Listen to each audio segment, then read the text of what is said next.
So if you buy stock in Tesla or Amazon or whatever, there is an expectation that the management team, that the executives, the board all have a fiduciary responsibility to protect your investment. Bitcoin is not that way. Bitcoin is only as good as those people participating in the ecosystem. And I'll say something kind of direct to everybody out there. And that's that if you bought Bitcoin and you're just sitting back expecting other people to do all the work, you're being selfish, and you're not doing what I believe you should be doing as an owner of Bitcoin, or sometimes I like to think of as a citizen of Bitcoin. Like, like if you're a citizen of the United States, there's an expectation that the proper that the future of the country is dependent on you voting, you doing jury duty, you willing to serve in the armed forces if called upon, running for office. Like, it's a participatory thing, and if everybody does nothing, then the whole thing crumbles. Bitcoin is the same way. A republic, if you can keep it. Yes, exactly. And I'd say Bitcoin is the same way. We still have an amazing future. There's a lot of turbulence. I think we have a bit of a schism right now. And it's more obviously inside the technical community and those closer to the technical community where that schism is occurring. But it's potentially not too far away from what happened in 2017, 2018 with the block size wars. Okay. So you asked the question though. So I think we have to talk about kind of how Bitcoin operates. So Bitcoin operates, I'd say, first and foremost through the nodes. One of the beautiful things about Bitcoin is anybody can run a node. So, and what is a node? A node is a client. It's a piece of software that is connected to all of the other nodes, and it's got several functions. One is it is a repository of the blockchain. So and its entire history. It's the entire monetary history of Bitcoin sits within the node. Can I ask a quick question here, Bob? Please do.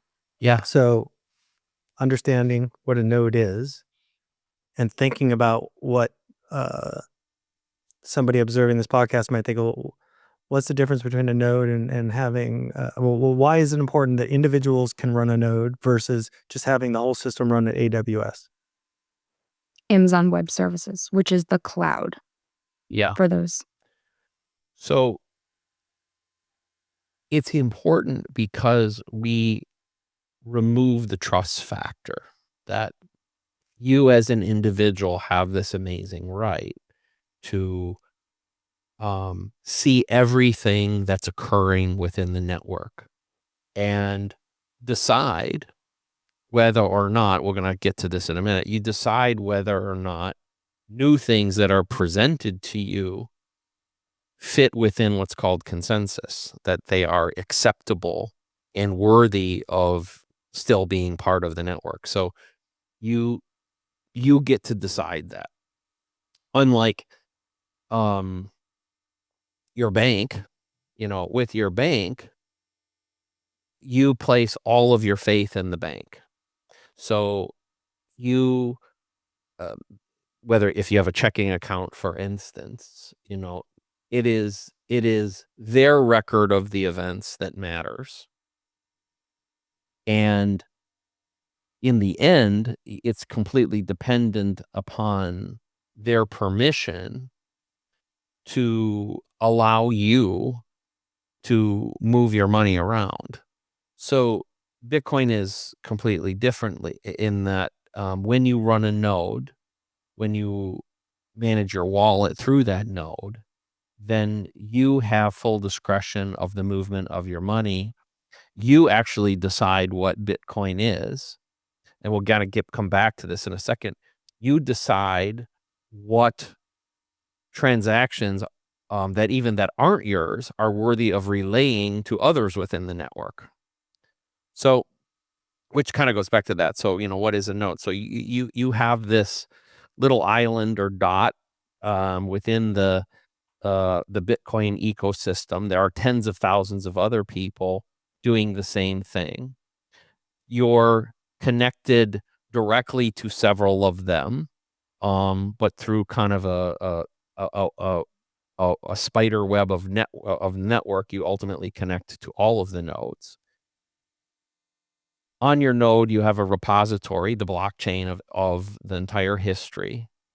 You also both receive messages, broadcasts from other nodes. So as new activity comes into the network, Paul is sending some Bitcoin to Michelle. That transaction would be broadcast from Paul's node to the rest of the network. You would send it to like eight nodes, who would then send it to 8 nodes, who would send it to 8 nodes, and then it would ripple through the network, something like that. And at that point, you would have signed the transaction. That's what kind of initiated this whole thing. But the transaction's not included in a block yet. So it's not, Michelle can see it. She knows that you've done that. But she shouldn't think at that point that she's actually got the money.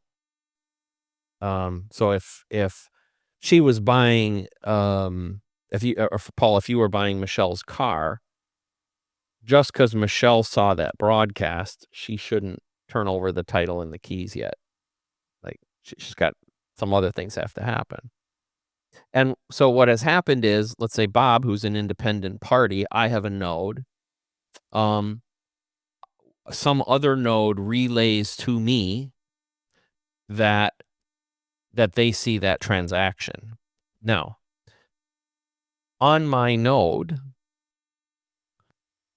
in my client, I am able to configure my node to decide whether or not that transaction is worthy, my determination, of being included in what's called my mempool.